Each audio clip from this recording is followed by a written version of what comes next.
For anyone who's played The Elder Scrolls Online, you probably know that there is so much to this game and it can get very overwhelming very quickly. Well, in this video, I'm going to go over the new player quick start guide so you can jump into the game and start enjoying it right off the bat. Make sure you watch the entire video so you know all the details of the game that are important to new players so you can hit the ground running, whether you intend to play for a long time or just want to jump on and see what it's like. You'll know everything there is to know to have fun in the game. As always, if you hit that subscribe button and like the video, it helps me keep making videos just like this. Hit that subscribe button and let's get started. Well, it's no secret that character creation is a really fun part of the Elder Scrolls Online.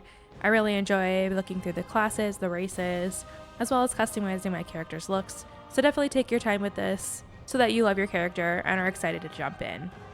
If you're having trouble picking a class or a race, just know that in the long run, it doesn't really super matter in terms of metagaming. You can have any race you basically want on any of the classes, and while some of them are a bit more geared towards certain playstyles, just go with what you like to start if you're not sure. Same with classes, read the descriptions. If something is speaking to you, just go with that class. You can always make another character if there's another class you want to play, and with subclassing coming out, if you're interested in that, you can always try out different classes that way as well. Now in terms of customizations, you can change the way your character looks, their hair color, their eye color, all kinds of great stuff like that, including some basic head markings, body markings, etc. So play around with it. Once you're happy with your character, you'll get to name it, and then you can choose whether you'd like to go through the tutorial or skip it. I highly recommend doing the tutorial. I think it's really good. They specifically just reworked this in the last update so that it was more clear and the tooltips are more helpful.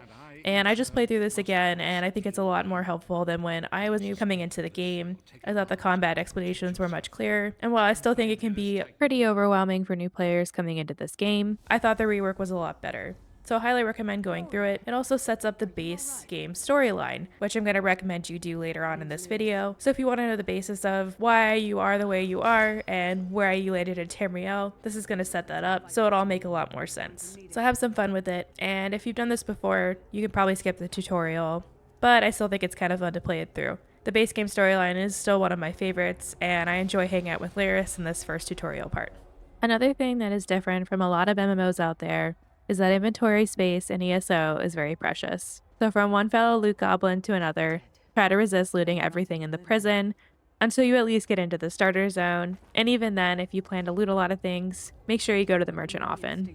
Even with an ESO Plus subscription, which has several benefits including a craft bag to hold all of your crafting items, it can be hard to manage inventory space. So just try not to pick up everything, or if you do and cannot resist, like I said, you can just go to a merchant pretty often. They are found in just about every zone. I still think bag space is pretty manageable, and I even made a video on it, so if you want some more tips and tricks on how to manage your bag space, check that out. I would also recommend taking the time to read through the tooltips that pop up during this tutorial. I think they have a lot of good information. If you're too impatient, I totally understand. I think the basics that you need to know is that there is a light attack and a heavy attack. Light attacking is tapping the right trigger once, and heavy attacking is holding the right trigger for a few seconds to power up that attack and unleash it on your foe. They'll teach you this in the tutorial, but just know that to get the highest DPS in the game, we do something that's called light attack weaving. This is simply hitting a light attack, pressing a skill, and then finishing with another light attack before you hit another skill. It cancels the animation and essentially gives you the most damage per second, so if that's something you're interested in achieving at some point in the game, you can start practicing that now. I would recommend unlocking one skill per line just so that you can level up those lines and have them depending on what kind of player, content you want to get into. Maybe it's PvP, maybe you want to be a healer in a trial, maybe you just want to quest around and have fun with the game and the storylines. If you know for sure what you want, then you can customize it, but if not, just unlock at least one skill from all three and then go from there. You can always change your skill points later, so don't worry too much about that. They'll take you through other couple essential skills like lockpicking and sneaking in the tutorial as well. So try it out. It's pretty low stakes here. The enemies aren't that hard, so you can kind of learn the mechanics without having too many consequences or fearing for your life. Another thing you'll notice is that you'll probably level up a few times during the tutorial and very shortly after. Each level up grants you some bonus rewards, and usually has some kind of tip, like how to enchant your gear, or different types of armor, light, medium, heavy, etc. If you've played an Elder Scrolls game before, this is all similar in that sense, but it has its own unique MMO style to it, so just make sure to check it out so you know the differences. Other than that, once you hit level 50, you will switch over to champion points, which is the leveling up system post level 50. As a new player, don't worry about that too much. Just know that it offers you buffs and you can equip certain skill points to make you tankier, a better healer, or a better DPS, depending on what you're going for. For now, just enjoy the tutorial, and once you finish, I would recommend doing the story quest zone that's probably going to be right in front of you. You'll hear from the prophet one more time, and if you take a few steps forward, someone will likely present you with a problem they would like your help solving. But before you get into that, I would recommend making some changes and checking out your options so that you can customize your playstyle to what you like. There are a ton of options here, so take a second to read through them. I'm just going to go over a few that I think you should change so that you have the best experience. Now, I like to play on template B. I think pressing A to jump is a bit annoying considering that's also the collect button. So I switched over to B and I am never going back to A. But try it out, see what you would like. I also highly recommend changing your enemy and friendly colors so that they're a lot easier to see, and make sure you turn quick cast abilities to on. I also like turning on auto loot so that everything I loot from the ground in the area just picks up in one click. It's a lot faster.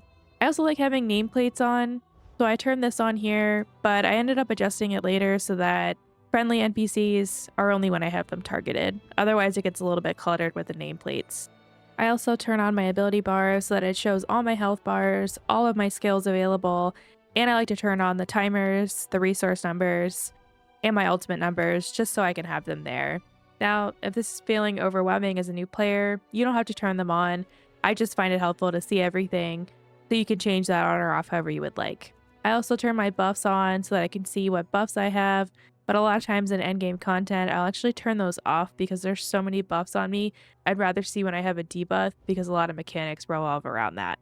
But again, this is just for preference. Don't worry about that too much for right now. Now that your options are set up the way you would like them, you can go ahead and take those couple steps forwards and start the storyline quest. I highly recommend doing this as it's going to be a great way to get skill points. You get skill points for completing major story quest lines in all the zones, and it takes you around the zone to get sky shards, which you were introduced to in the tutorial.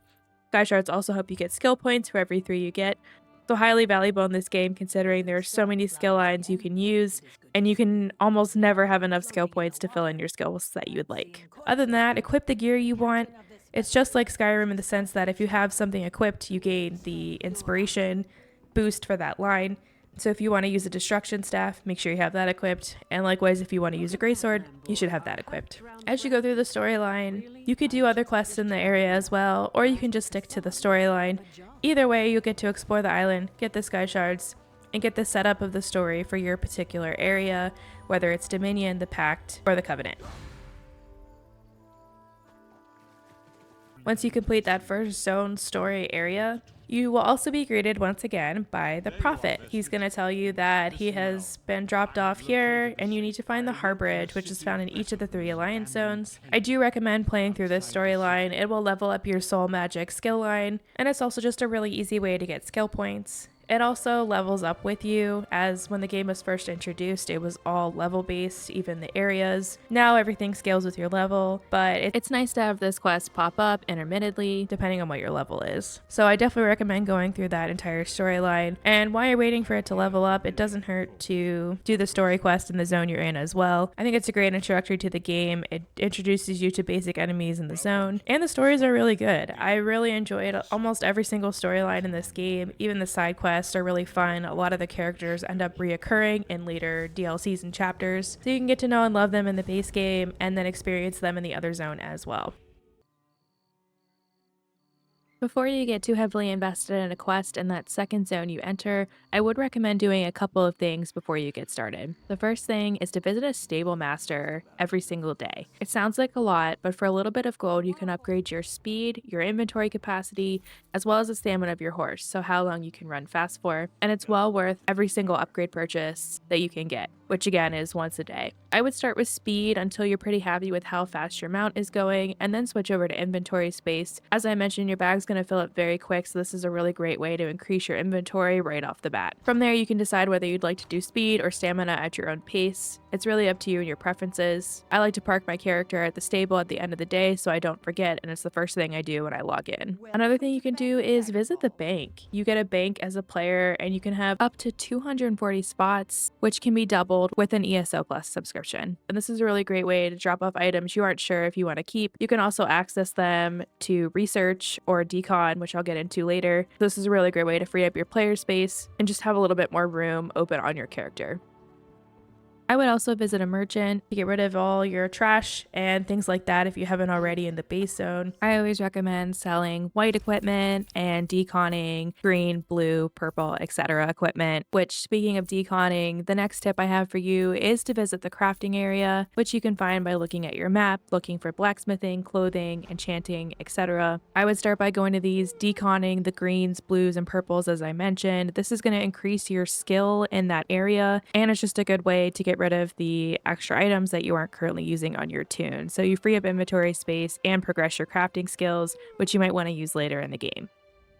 At the clothing, blacksmithing, woodworking, and jewelry stations, you can also research traits for your items. These items pile up in your inventory really quickly, and if it has a little magnifying glass on it, you can research that trait and then recreate items with that trait later. So it's well worth destroying the low-level items and getting them out of your inventory, essentially killing two birds with one stone. And even if you don't want to get into crafting right away, because again, it's a lot. There's so much in this game. No sweat at all. Just decon now, level up your skill lines, and then they'll be there when you're ready to dive in. That's all I have for you guys in this video. I hope you really enjoyed it, and if you're a new player, it helps the game feel a little bit less overwhelming when you're ready to jump in. Is there anything you would recommend for new players? Let me know in the comments below. I know quite a few of you are returning or new, and anything I can do to help make it easier for people to love the game I love, I'm all for. So let me know what you think. I'd like to give a shout out to my members. Thank you so much for supporting my channel. I also want to thank anyone who subscribed and liked my videos. Any little bit of support really helps, and I appreciate all of it. Thanks so much for watching, and I'll see you in the next video.